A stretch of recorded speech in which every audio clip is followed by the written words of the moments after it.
he said that nobody's born bad, that they learn it through other people, they view it. And he said when he was first convicted, put into the criminal justice system, he said that they should get to know the person behind the file, actually get to know who he is, empathise with what he's been through, and things like that. And obviously as well, when he was young, he had seeds planted from being called naughty by his own parents, his friends' parents, and also from his teachers. So obviously that's then the self-fulfilling prophecy that he's going to then live up to that label, live up to being naughty. But then when he was older, obviously he'd been through the criminal justice system and he came out and wanted help for his drug addiction. Then obviously all the agencies came together and he had one worker, he said, that really helped him turn his life around and made him think positively. And that's why he's now better, and now starting from no qualifications, he's now got an equivalent to a degree. So it just shows that people within the criminal justice system do actually help, and when they all come together it actually does work, and he is one person of living proof to show that the criminal justice system does help.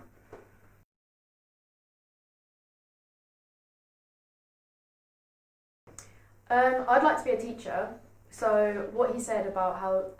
his teacher described him and segregated him from the rest of his classmates and his friends, when I say go on to do placements or even become a teacher, I'd understand that what you say to that pupil has a big effect on them and how they view themselves and how other people view them, because if you constantly label them as naughty and disruptive, his friends will then start to kind of look at him like that as well, and then it will have an adverse effect on his relationships with his friends, and so that could then make his behaviour a lot worse. And I think it's also important to identify the needs of the individual as well. So hopefully when I say engage in my training for teaching or actually become a teacher, I feel it's important to identify those to help the individual's kind of education. Yeah, so like Leah said about the needs of the individual, it's more because for me I feel like I always need motivation from others, but whereas it's good to have motivation for yourself, motivate yourself. So if the teacher can start that off and motivate you, then you're more likely to help motivate yourself, and then labels will really just detach from you as well.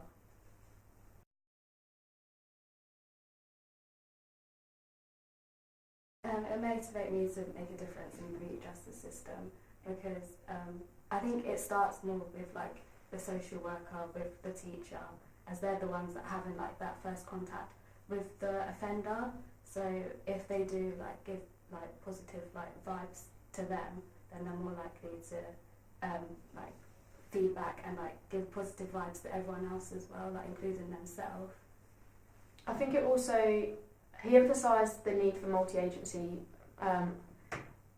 work and engagement, because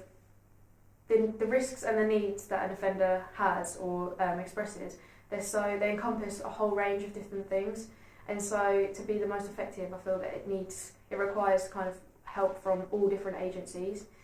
He also said about how he really struggled in the care system and how it doesn't tend to, or when he was in the care system, it didn't tend to kind of look after the individuals that were going through the care system. So I feel that needs to be improved, maybe more funding, and they can actually really identify the risks and the needs of individuals at an early age, because then if you don't fix the problem when they're younger or help them when they're younger, that could just spiral out of control and get worse as they get older and older, and could actually have a more a greater impact later on in life. Yeah, I think it's definitely to do with the individual's needs, and maybe looking at their background as well, and why they're that way, so then you can kind of implement in your plan with everyone coming together